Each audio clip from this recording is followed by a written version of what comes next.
ఈ వీడియో చేయటం ముఖ్యంగా మరి మన తెలుగు నేల నుంచి జాతీయ స్థాయిలో ఓ వెలుగు వెలిగిన ఒక మహా మేధావి, మరి రాజకీయ దురంధరుడు, పేద ప్రజల అభివృద్ధిని కాంక్షించే పక్షపాతి, దేశ సమగ్రతను, భిన్నత్వంలో ఏకత్వాన్ని, దాని యొక్క ప్రాధాన్యతను పదే పదే చాటి చెప్పినటువంటి ఆలోచనాపరుడు. మరి రాజకీయం అంటే కేవలం డబ్బు సంపాదన కాదు, అభివృద్ధి, సమాజంలో వెనకబడిపోయినటువంటి అన్ని రకాలుగా వెనకబడినటువంటి వర్గాలని వాళ్ళ అభివృద్ధి కోసం ఆర్థిక విధానాలు రూపొందించి వాళ్ళని ప్రధాన స్రవంతిలో కలిపి అభివృద్ధి రోడ్డెక్కించే విధంగా ఆర్థిక విధానాలు ఉండాలని చెప్పి చాటి చెప్పినటువంటి ఒక మేధావి, ఆలోచనాపరుడు, పాత్రికేయుడు, ప్రజల పాత్రికేయుడు, సామాజిక ఉద్యమకర్త.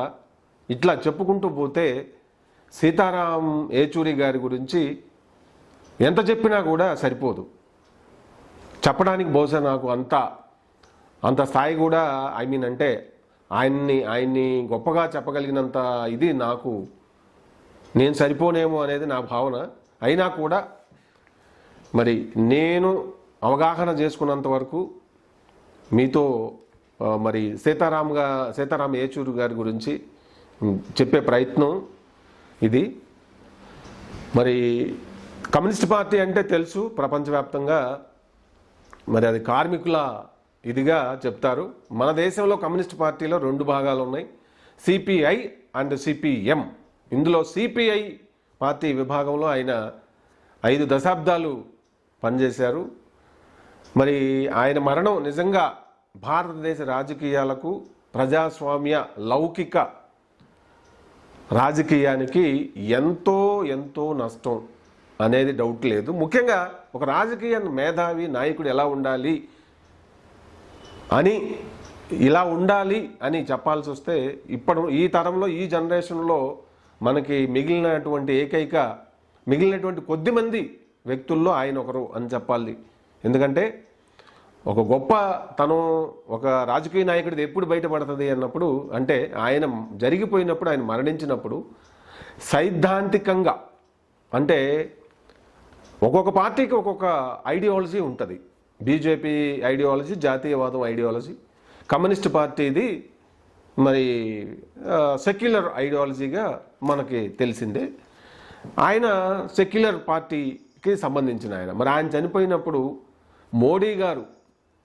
ప్రధానమంత్రి మోడీ గారు వాళ్ళిద్దరూ ఎప్పుడో కలిసి ఉన్నప్పుడు ఒక ఫోటో పెట్టి కమ్యూనిస్ట్ పార్టీ ఒక మార్గదర్శిని కోల్పోయిందని చెప్పి ఆయన రాయడాన్ని మనం చూసాం.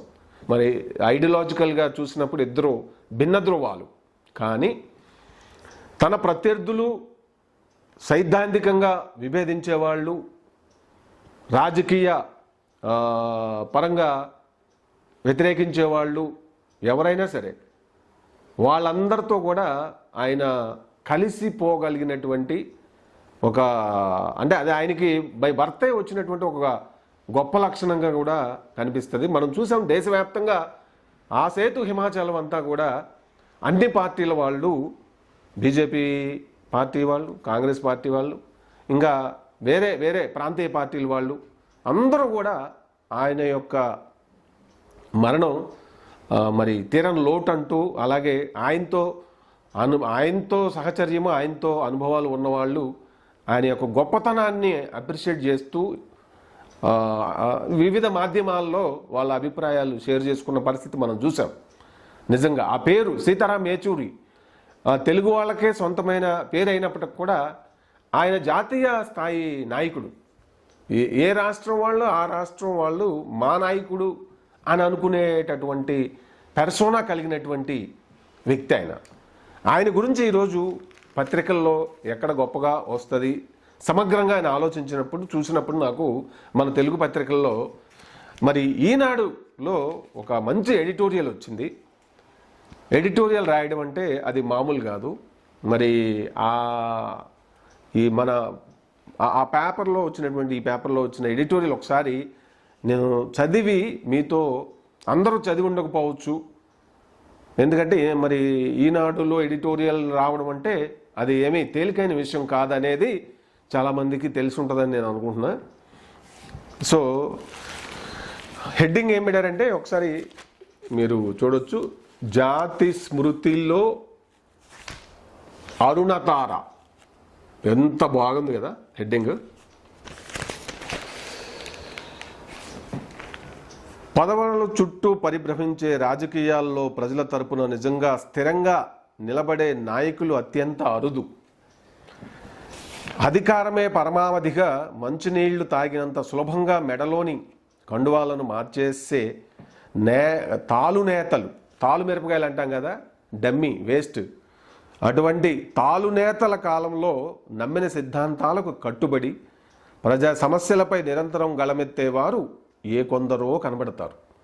సమకాలీన భారతంలో అటువంటి దిగ్గజ నేతల్లో ఒకరు సీతారాం ఏచూరి. దాదాపు 5 దశాబ్దాలు అంటే 50 సంవత్సరాలు ప్రజా జీవితంలో నైతిక విలువలతో ఏనాడు రాజీ పడని వామపక్ష యోధుడు ఆయన. నిజంగా వామపక్ష పార్టీలలోనే ఇటువంటి యోధులు ఎక్కువగా కనబడతారు. వెనకటి తరం నుంచి ఇప్పటి వరకు చూసుకున్నా కూడా ఎంత విలువలు పడిపోయినా compare with other political parties, అంటే వేరే పార్టీల్లో కొద్దిమంది ఉంటారు, కానీ ఇందులో ఇంకా ఎక్కువగా ఉంటారు.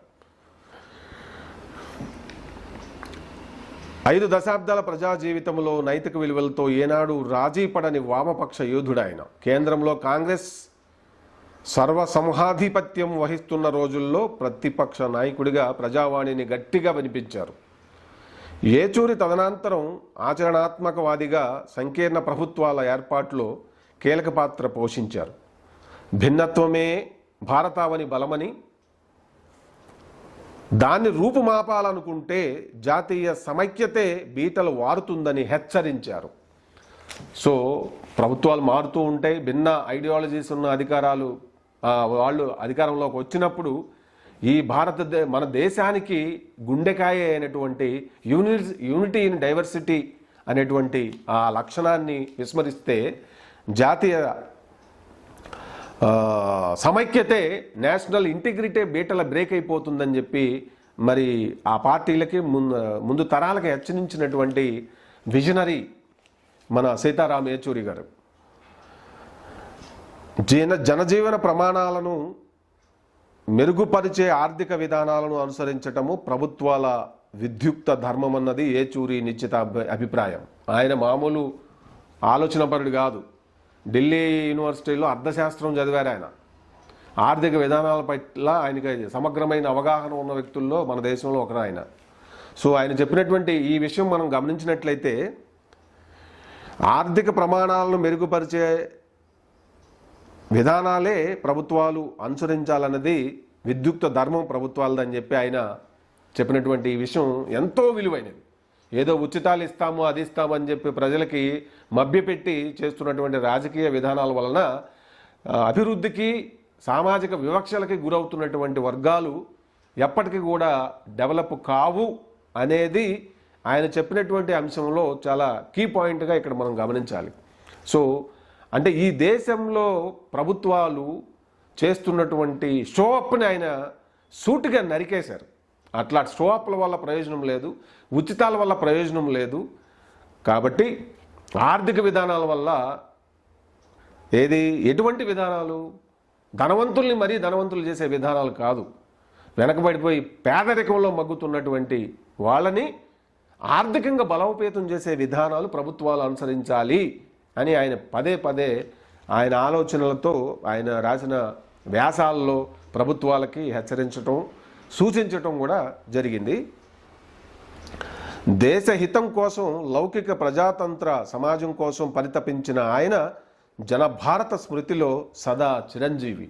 ఆయన దేనికోసం పరితపించారు అంటే సెక్యులర్ ఇండియాకి కోసం, జాతీయ సమగ్రత కోసం, యూనిటీ ఇన్ డైవర్సిటీ కోసం ఆయన పదే పదే ఆయన ఆలోచనలు, ఆయన రాతలు, ఆయన మాటలు, ఆయన ఉపన్యాసాలు ఎక్కడున్నా కూడా మరి తన పార్టీ సైద్ధాంతికంగా మొదటి నుంచి ఏదైతే విశ్వసించారో అదే విశ్వాసంతో ఆయన ఈ మన దేశపు గుండెకాయ, మరి అలాగే బ్లడ్ అండ్ సోల్ అంతా దాన్ని కాపాడటం కోసం ఆయన ఆలోచనల్ని, ఉపన్యాసాలని ఉపయోగించారు. ఆయన ఆకలి వెతలు తీరి అందరి జీవితాల్లో ఆనందాల వెలుగులు నిండాలన్న స్వతంత్రోద్యమ ఆదర్శాలు కొడగడుతున్న కాలం ఇది.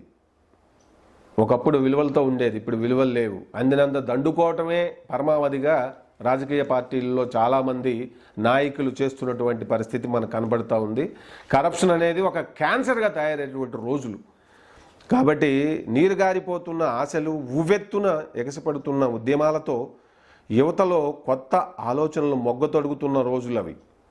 విద్యాలయాలు పోరాట కేంద్రాలు అవుతున్న 1970లో విద్యార్థి సంఘ నాయకుడిగా సీతారాం ఏచూరి రాజకీయ ప్రస్థానం ఆరంభమైంది. ప్రజాస్వామ్యాన్ని చెరబట్టిన ఎమర్జెన్సీని నిరసించినందుకు ఆయన జైలు జీవితం గడపాల్సి వచ్చింది.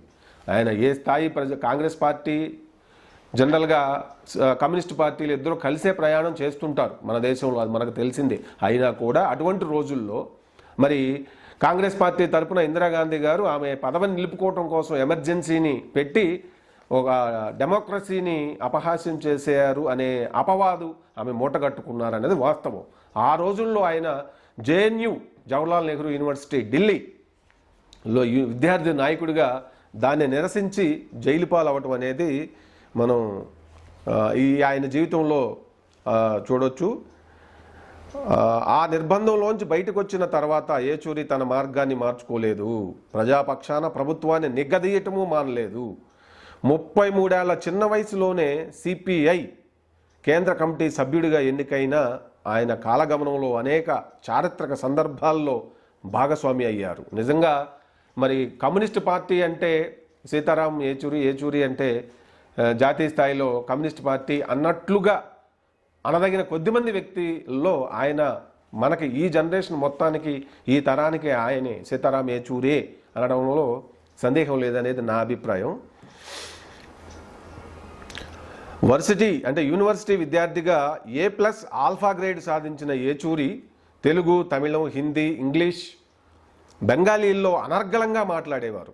మలయాళం, పంజాబీలతోనూ ఆయనకు పరిచయం ఉంది. అంటే మన దక్షిణాది భాషలన్నీ కూడా ఆయనకి వచ్చు. కోర్స్ ఆయన తెలుగు ఫ్యామిలీ, కాకినాడకి చెందిన వాళ్ళు, మద్రాసులో సెటిల్ అయిన ఫ్యామిలీ.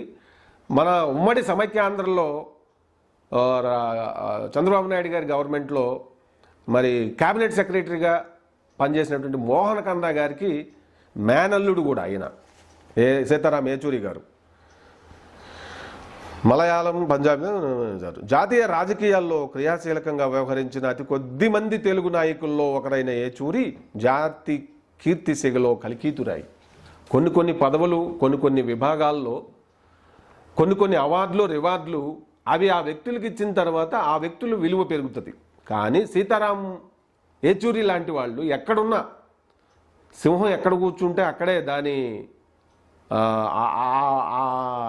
ఆ పవర్, దానికి ప్రత్యేకంగా కుర్చీ అంటే అవసరం లేదంటారు కదా. అట్లనే కొంతమంది మేధావులు, విలువలతో జీవించేవాళ్ళు, ప్రజల కోసం, సమాజంలో అట్టడుగు వర్గాల కోసం ఒక సైద్ధాంతిక ఆలోచనలతో జీవించే వాళ్ళు ఎక్కడున్నా వాళ్ళ జీవితం అంతా కూడా ఒక ఆదర్శప్రాయంగానే ఉంటుందనటంలో ఏ విధమైన సందేహం లేదు. అట్లా మన తెలుగు ప్రాంతం నుంచి, తెలుగు రాష్ట్రాల నుంచి అంతకుముందు కామ్రేడ్ పుచ్చలపల్లి సుందర్రాయ్ గారు మరి జాతీయ స్థాయిలో ఇంతటి ప్రభావాన్ని, ఇంతకంటే ఎక్కువ ప్రభావాన్ని ఆయన కలిగి ఉన్నారు. అంత మంచి పేరు తీసుకొచ్చారు ఆయన వ్యక్తిత్వంతో. రెడ్డి సామాజిక వర్గంలో జీవించినా కూడా తన పేరులో అది ఎక్కడా పెట్టుకోలేదు. కుల వివక్ష ఉన్న ఈ సమాజంలో చిన్నప్పుడు దాన్ని వ్యతిరేకించి అంటే కుల రహిత సమాజం కావాలి అని చెప్పి మరి ఒక ప్రగతిశీల ఆలోచనలతో ఆయన ఇక్కడ నుంచి జాతీయ స్థాయిలో గొప్ప పేరు ఆ పార్టీకి కానీ మరి ఆ విలువలకు కానీ ఆయన వన్నె తెచ్చాడు. చరిత్రలో ఒక చిరస్మరణీయమైనటువంటి వ్యక్తిగా ఆయన నిలిచిపోయారు. ఆ తర్వాత అంతటి కీర్తిని మన సీతారాం ఏచూరి గారు తెచ్చారనడంలో నిజంగా ఇది తెలుగు వాళ్ళు గర్వపడాల్సినటువంటి సమయం ఇది. ఆయన మరణం తీరని లోటే, కానీ మరి జాతిస్య మరణం ధ్రువం అని ఇది భగవద్గీత చెప్తూనే ఉంటుంది. పుట్టిన ప్రతి మనిషి జీవించక తప్పదు, మరణించక తప్పదు. అయితే ఆ మరణం లోపు ఎంత కీర్తిని సంపాదించుకున్నాం, ఎటువంటి విలువలు పాటించాము, ఎటువంటి జీవితాన్ని మనం చూసాము, ఏ విలువలతో మనం సమాజంలో జీవించాము అనేది ముఖ్యమవుతుంది. అట్లా చూసినప్పుడు ఆ సేతు హిమాచలం ఆయన్ని మరి అట్లా తల ఎత్తి నమస్కరించేటటువంటి గొప్ప వ్యక్తిత్వాన్ని ఆయన వదిలి వెళ్ళారు. భవిష్యత్ తరాలకి కూడా మరి ఆయన గొప్ప మార్గనిర్దేశకం. ఒక రాజకీయంలో భారతదేశం లాంటి ఇదిలో ఏ పార్టీలో ఉన్నా కూడా ఎట్లా ఒక రోల్ మోడల్గా జీవించాలి, మరి మన దగ్గర జ్ఞానం ఉంటే ఆ జ్ఞానాన్ని సమాజంలో అట్టడుగు వర్గాల అభివృద్ధి కోసం ఎట్లా మార్గనిర్దేశకం చేస్తుండాలి అనేది కూడా ఆయన 4-5 పుస్తకాలు రాశారు. మన దేశపు గొప్పతనం మీద, మరి ఈ దేశంలో ఉండే డెమోక్రసీ బ్యూటీ మీద, మరి సెక్యులరిజంలో ఉండేటటువంటి యూనిటీ ఇన్ డైవర్సిటీ యొక్క ఇది మీద, అట్లా మరి మతపరమైనటువంటి విధానాలతో వెళ్తే ఎంత ప్రమాదము అనే దాన్ని కూడా విమర్శిస్తూ 4 పుస్తకాలు ఆయన రాసినటువంటి ఇది. ఎందుకంటే ఆయన రచయిత, సామాజిక ఉద్యమకర్త, మేధావి, మరి బెంగాల్ నుంచి ఆయన రాజ్యసభ సభ్యుడిగా మరి కొనసాగారు. చెప్పాలంటే ఈయన ఇదంతా చూస్తుంటే మనకి పివి నరసింహారావు గారికి ఈయనకి సిమిలారిటీస్ ఉన్నట్టుగా ఆలోచనల్లో కానీ, మరి సాహిత్యంలో కానీ, మరి పలు భాషల్లో ప్రావీణ్యం సంపాదించడంలో కానీ కనబడతా ఉంది. సో మొత్తం మీద అంటే నేను మామూలుగా చెప్పాల్సి వస్తే అంటే ఆయన గురించి చాలా విషయాలు మిస్ అయిపోయే అవకాశం ఉంటుంది నాకు. అందుకే నేను ఈరోజు ఖచ్చితంగా ఈనాడులో ఆయన గురించి ఎడిటోరియల్ వస్తుందని నేను అనుకున్నా. ఇది సమగ్రమైనటువంటి ఒక పిక్చరు ఎడిటోరియల్లో వస్తుంది కాబట్టి నేను అందుకే మీకు ఆయన గురించినటువంటి ఎడిటోరియల్ చదివి వినిపిస్తూ మధ్యలో నా అభిప్రాయాలను మీతో షేర్ చేసుకుంటున్నాను అనమాట. అది సో ఇంతకుమించి అంటే మన ఎడిటోరియల్లోనే ఆయన 5 దశాబ్దాల జీవితాన్ని గొప్పగా ఏది మిస్ కానివ్వకుండా చెబుతారు. సీతారాం ఏచూరిని స్నేహితులు, సన్నిహితులు సీత అని సంబోధించేవారు. రామాయణం, మహాభారతం, భాగవతం, భగవద్గీత తదితరాలను క్షుణ్ణంగా చదివిన ఏచూరి వాటిలోని అంశాలను సందర్భానుసారం ప్రస్తావిస్తూ ప్రసంగించేవారు. మేము యూనివర్సిటీలో ఉన్నప్పుడు, సెంట్రల్ యూనివర్సిటీలో ఆయన ఒకసారి రావడం జరిగింది. అప్పుడు ఆయన్ని స్వయంగా చూసేటటువంటి అవకాశం మాకు కలిగింది. సింపుల్గా ఉంటారు కమ్యూనిస్టులు, ఎక్కడున్న అడావుడు ఏమి ఉండదు. వాళ్ళు ఎంత మేధావులు అయితే అంత సింపుల్గా ఉంటారు. సో అలా ఇదైంది. ఏచూరి వాటిలోని అంశాలను సందర్భానుసారం ప్రస్తావిస్తూ వక్తగా శ్రోతలను ముగ్ధం చేసే ఏచూరి వ్యక్తిగా అందరి బంధువు. ఇంకొకసారి చదివి వినిపిస్తా. వక్తగా శ్రోతలను మంత్రముగ్ధం చేసే ఏచూరి వ్యక్తిగా అందరి బంధువు. అంటే అన్ని పార్టీల నాయకుల మనసు గెలిచినటువంటి గొప్ప వ్యక్తిత్వం ఉన్నటువంటి నాయకుడు, బంధువు. సైద్ధాంతిక విరోధులు, రాజకీయ ప్రత్యర్థులతోనూ కలివిడిగా ఉండే వ్యక్తిత్వం ఆయనకు సహజాభరణం. ఇప్పుడు మన సమకాలీన రాజకీయాల్లో కక్షపూరిత రాజకీయాలు ఎక్కువ అవుతున్నాయి. ఒకళ్ళనొకళ్ళు అధికారంలోకి వస్తే మరి ఎంత కక్షపూరిత రాజకీయాలు చేస్తూ ఉన్నారనేది తెలుగు రాష్ట్రాల్లో కూడా మనం చూడటం జరిగింది. మరి అలాగే జాతీయ స్థాయిలో కూడా కొన్ని సందర్భాల్లో అవి ఇవవుతున్న అటువంటి ఇది మనం చూస్తున్నాం. మనం ఇప్పుడు తెలుగు రాష్ట్రాల్లో అయితే అంత బురదజల్లు కార్యక్రమాలే ప్రతిపక్షాలు. ప్రజలు అటు ఇక్కడ తెలంగాణలో కానీ ఆడ ఏపీలో కానీ ₹1 సహాయం చేయకుండా 10 ఏళ్ళు వీళ్ళు పరిపాలన చేశారు. బీఆర్ఎస్ వాళ్ళు బాగానే సంపాదించుకున్నారు, కల్వకుంట్ల ఫ్యామిలీ. అట్లనే ఏపీలో 5 ఏళ్లలోనే జగన్ గారు ఆయన పరిపాలనలో మరి భయం పుట్టించి అక్కడ వనరులంతా కూడా స్వాహా చేసినటువంటి పరిస్థితి ఉందనేటువంటి ఆరోపణలు ఉన్నాయి. ఆయనకి డబ్బు మీద ఎంత ప్రేమో ఎంత ఇది ఉంటుందనేది వాళ్ళ నాయన వైఎస్ఆర్ గారు బ్రతికున్నప్పటి నుంచే మనం చూడటం జరిగింది. మరి చేయకుండా వరద బాధితులకి ఆయనకి అది కూడా హోదా ఇవ్వలేదు ప్రజలు, సరిగదా, సరే ఆల్టర్నేటివ్ లేదు ఆయనే కాబట్టి ఆ హోదాలతో సంబంధం లేకుండా మరి ప్రజలకి కొంత డబ్బు సహాయం చేయటం కానీ అటువంటి ఏమి చేయకుండా చేస్తున్న ప్రభుత్వాల మీద బురద జల్లటాన్ని మనం చూస్తూ ఉన్నాం. అటువంటి ప్రభుత్వాలకి అటువంటి ప్రతిపక్షాలను ఉద్దేశించి మరి జాతీయ అలాగే ప్రాంతీయ స్థాయిలో కూడా ఉద్దేశించి ఏచూరి గారు చేసినటువంటి ఈ సూచన ఎంతో విలువైంది. ఆ, ప్రత్యామ్నాయ ఆల్టర్నేటివ్ ఎజెండా అంటూ ఏమీ లేకుండా ప్రభుత్వాలను గుడ్డిగా వ్యతిరేకించినంత మాత్రాన విపక్షాలు ప్రజా విశ్వాసాన్ని చూరగొనలేవని ఆయన హెచ్చరించేవారు. కాబట్టి ఇది నోట్ దిస్ పాయింట్ అన్నట్లే. ఏది మన ఇక్కడ బీఆర్ఎస్ లీడర్స్ కావచ్చు, అక్కడ వైసీపీ జగన్ గారు అండ్ మెయిన్, ఇంకా కొంచెం బీఆర్ఎస్ వాళ్ళు బెటరు, ఏదో ఒక ఉద్యమాలు చేస్తూ ప్రజల్లో ఇది చేస్తూ ఉన్నారు. కొద్దిగా గుడ్లో మెల్ల కంపేర్ విత్ జగన్ గారు. జగన్ గారు అయితే వెళ్ళి అక్కడ ఫోటోల కోసము ప్రెస్ మీట్ల కోసమే ఆయన చేస్తున్న పరిస్థితి దారుణాది దారుణంగా ఉందనేటువంటి ఆరోపణలు ఆయన ప్రజలు స్వయంగా చూస్తున్నారు. ఇటువంటి నాయకుడా, వైఎస్ఆర్ కడుపున ఇటువంటి వ్యక్తి పుట్టింది, ఇటువంటి నాయకుడు ప్రజలంటే ఏమాత్రం మరి వాళ్ళకి అంటే ₹1 ఖర్చు పెట్టాలంటే అల్లాడిపోయేటువంటి నాయకుడు అనమాట. అదే వేల కోట్లు ఏదో ఒక రకంగా సంపాదించుకోవాలంటే మాత్రం నంబర్ 1గా ఉండేటువంటి వాడు ఇటువంటి వాడ రాష్ట్రానికి మనకి నాయకుడికి ప్రజలకి అని చెప్పి వాళ్ళు వేదన పడుతున్నటువంటి పరిస్థితి ఉందన్నమాట. సో మొత్తం మీద హెచ్చరించేవారు. అది అక్షరాల సత్యం. వామపక్ష సిద్ధాంతకర్తగా, ఉత్తమ పార్లమెంటేరియన్గా, రచయితగా, సామాజిక ఉద్యమకారుడిగా సీతారాం యేచూరి రాజకీయాలకు విలువల తావి అద్దారు. ఆయన రాజకీయాల్లో ఉండడం వల్ల రాజకీయాల గౌరవం పెరిగింది. అంటే ఇటువంటి వ్యక్తులు కేవలం కమ్యూనిస్ట్ పార్టీలోనే కాదు, వేరే కాంగ్రెస్లోనూ అలాగే బీజేపీలో కూడా ఉన్నారు కొద్దిమంది. వాళ్ళ వల్ల పార్టీలకు విలువ పెరగడం అనేది జరుగుతుంది.